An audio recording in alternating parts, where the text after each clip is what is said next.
Welcome to the Bougie Black Brother Network. Good afternoon and welcome to Fade to Black Cinema. I'm Michael, your Bougie Black Brother, and I'm here with my co-host, Alicia. Hello. And we're here for our review of Spider-Man Far From Home. This should be the last Marvel movie of the year, and then we'll start seeing some other things. So this one is the continuation after he actually got back from space, like Samuel Jackson said. And it started off, which was really cool, paying homage to the people who died. Like, who was it? Iron Man and Captain America and who else? Black Widow and a couple of people. But they paid homage to them, and then they was like all these people who came back. They're younger, or some of them are older, and different things like that. So it was interesting to start it off. But then it started the story of Spider-Man. But the first thing I wanted to ask, and because me and Alicia was talking about it, what do you think about this Spider-Man? Because this is the third one. Oh my God, I love the Spider-Man. Why is that? Because it was so much fun watching it. It was so much fun. He was younger. It was cute, gawky, nerdy. Mm-hmm. I mean, it was just so cute. You know, it was like, I don't want to do Spider-Man today. You know, it was just that kind of attitude. I'm on vacation. I don't want to be a superhero. And it was just like, that's what he was saying, but, you know, not saying it in that way. But you can feel that that's what he wanted, right? His auntie's like, here's your little outfit. You know, and he was like, I'm not bringing it. He looked at it like, no, I'm not bringing it. I'm not bringing it. And it was just cool how they did it, because Iron Man had something to do with it. Because basically, you know, Iron Man kept him connected. Yeah, that was, he wanted him to be his protege. Yeah, you know. So when he was ready to move on, he would have liked to give everything to Peter Parker or Spider-Man. So yeah, it was like really, really. It was. So if you go to the comics, and you really follow the first Spider-Man, Spider-Man was a teenager who got out of high school and started working at the newspaper, which was the Daily Bugle. Mm-hmm. So that's what that was. So majority of the first two Spider-Mans started with him as a teenager, getting out and working on his own.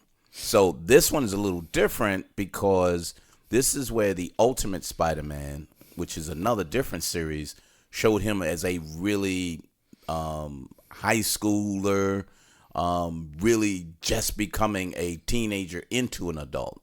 So what they did, they said, let's try something a little more different and see what that works out. And the way Alicia's described it, that's what it was.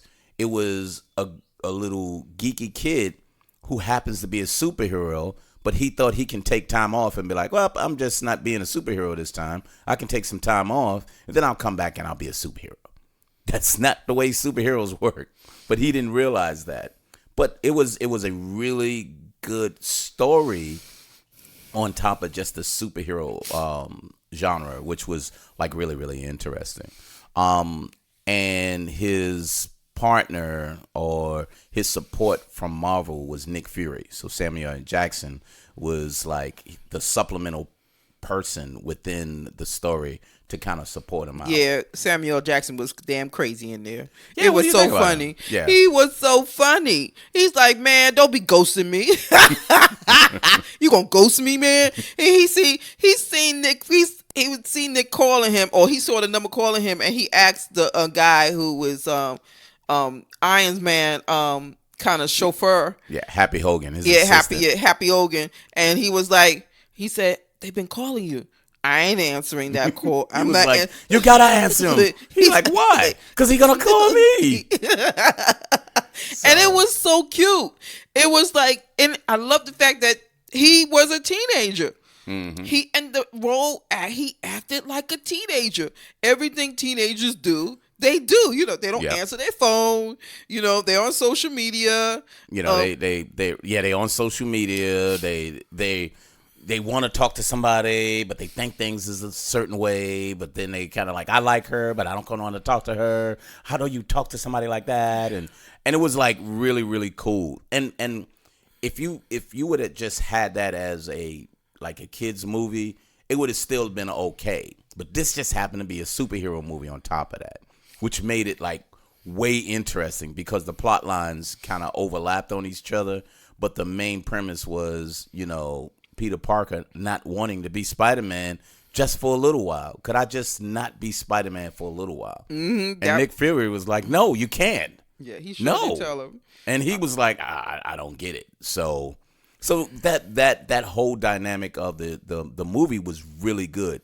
The way they wrote that in for you to look at him separately as a child being Spider-Man was like really, really cool. So that portion was well. But then then the new character came in. What is it, Mysterio. Mysterio, yes. Yeah, Mysterio. This is Jake Gyllenhaal, which I like him. He's a good actor anyway. Every time he played good in he was good in this. Yeah, but no, he's a good actor anyway. I just like him in so many things because he played like odd type characters, and you can see his emotions on his expressions a lot. So you can tell that either things are bothering him or he's kind of confused, and he has really a good emotional thing with his looks and all. So he's a really good actor to me. But he played a person called Quentin Beck, who is a superhero called Mysterio. And he was called Mysterio. It wasn't that he was always a superhero. And he said, and here's the other portion that I'm not sure if you caught it, Leisha, but they have alternative Earths. Yes, I caught it. So the alternative Earths in the Marvel Cinematic Universe will allow other people who've died to come back because they'll just be back from another Earth. Mm-hmm.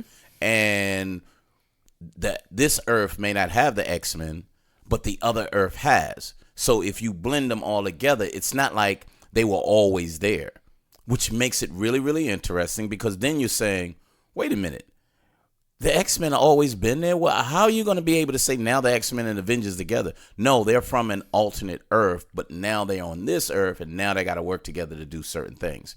So he said he was from an alternate Earth. Right, he did say that. And in the comic books, Mysterio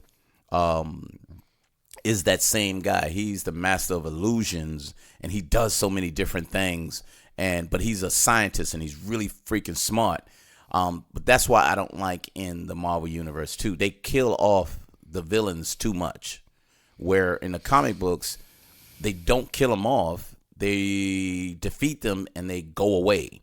And then they'll come back to get revenge, but they learn certain things and then they'll come back. So you will always see these reoccurring villains that are really, really interesting.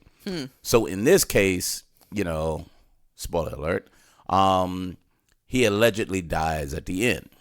So I'm saying allegedly because all you saw him was pass out. You know what I mean? Right. You didn't really see that, oh my God, he's dead. You just see that he was passed out. So those were like really, really interesting. So he created a character, Mysterio, to say there's some characters from an alternate Earth called the Elementals. And they were all the elements of Earth, wind, fire, and water, whatever. And they destroyed the alternate Earth, and then they're coming to destroy this Earth. So he wanted to be able to show Nick Fury and all the other people that he is a known superhero that can do things, but he was a master of illusion. And that whole storyline was just interesting because you actually had someone and things that you thought you saw that really, really wasn't going on. Yeah, because that was really interesting how they were doing it. How he had all these people around him that helped him do it. Who hated Tony Stark. Right, who hated Tony Stark, yes. Who hated Tony Stark. Because he created this, what is it? It's some kind of hologram. So you could see it like it's real. And he created that, and then he fired people because he took all the credit for that, and that's what they said. So all of these people who he kind of messed over got together and became we're gonna become a team, and we're gonna have you as our leader. Quentin Beck or Jake Gyllenhaal, and it was a really interesting story because you just really thought he was a superhero, right? And everything you saw in that case really made it think that that's what was going on. But in the end, it was about what's his name, Peter Parker. Well, actually, Happy Hogan giving Peter Parker some glasses that had all the technology that can control Stark Industries. Right. And he was trying to get that. Quentin Beck was trying to get it from Peter Parker. So all of that was just to be able to say, I want complete control of the Stark Industries technology. So he created all of these illusions that there was things going on the earth that we'll probably be able to die. So you have to be able to work with me so we can get together. And then he played on his insecurities as a child to say, oh, you listen to me. And nobody I can sit with understands what I'm going through. And he was playing off him to try to get these glasses that had all of the technology. Technology, yeah.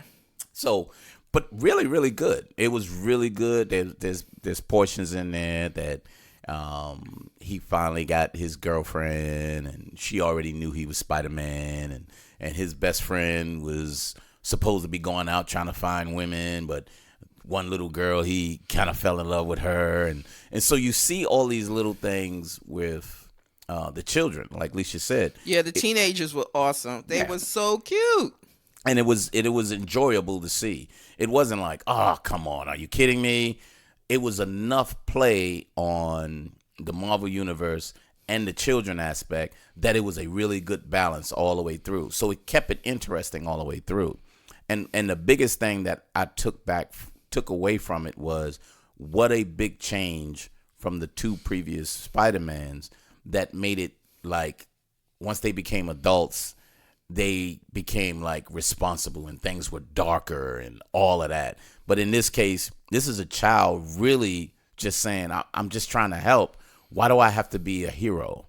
And he's conflicted because he still wants to be a child. Yep, he sure does. But he can't, because the responsibility has been placed on him for that. So, which made it really, really good. I thought it was awesome. I loved it. I just thought it was so cute. And I just love the fact that he was just throwing a little temper tantrum here and there. Yeah. I just really love that part. It's like he's just like, I just want to hang out with my friends. And everything, and he get over there, it was like like the enemy followed him wherever he went. But come to find out, it wasn't like that. It was Manifesto. What's the Mysterio was doing all that crazy stuff. Yeah, so he was making illusions to make him think that all of these things was happening to him.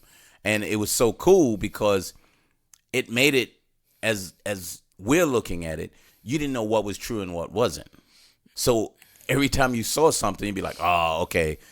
Whoa, that was another illusion. Mm-hmm. And then there's something else. Then it's like, oh, that was more illusion. But then there was a foreshadowing, use that word again, a foreshadowing from the beginning when his Aunt May told him, hey, use your Spidey's tinkle. Yeah. And that was funny. You didn't really understand why they were saying that other than it being cute. But in the end, he was able to understand what was an illusion and what wasn't because his Spidey sense was able to know what was real and what wasn't.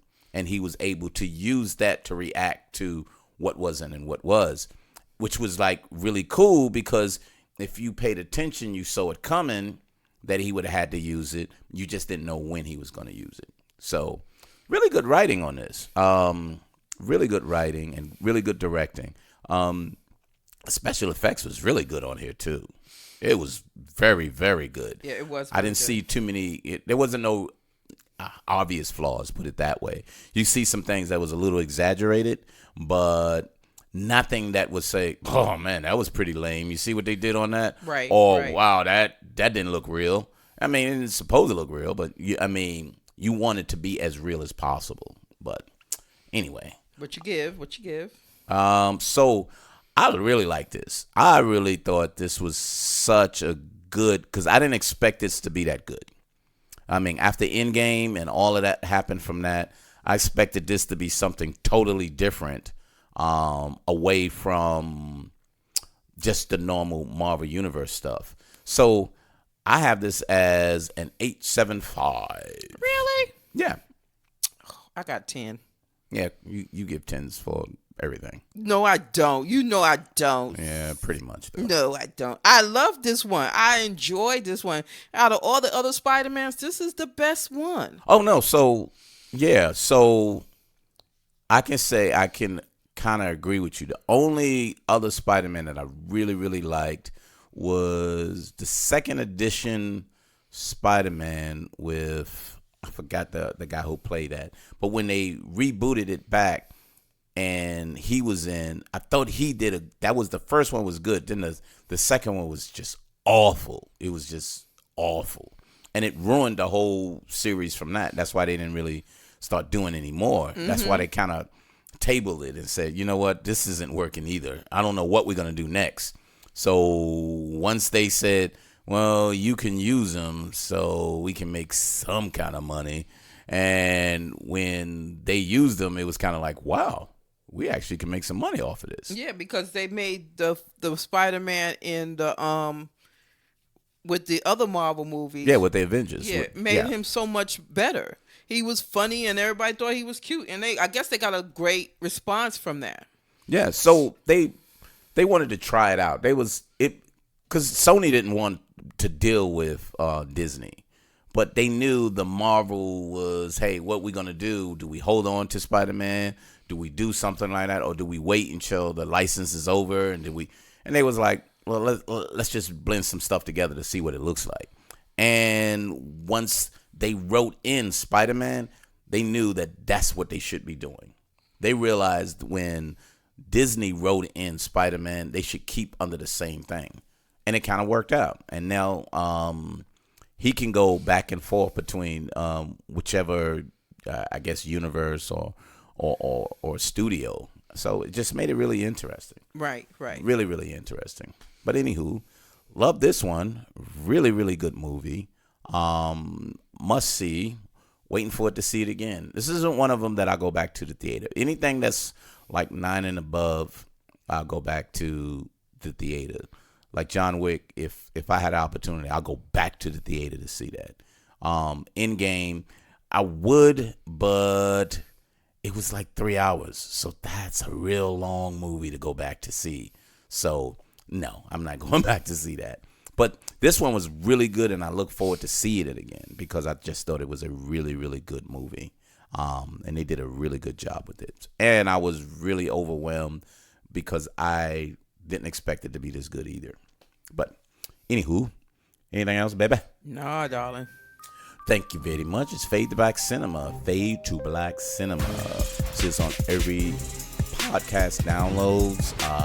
Follow us on Twitter and Instagram. Find Black Woman and Gucci Black Bro, BRO. Twitter as well as Instagram. Go to the Facebook page for Bougie Black Brother as well. But thank you very much for stopping by, and we'll see you next time on Fade to Black Cinema. Bye.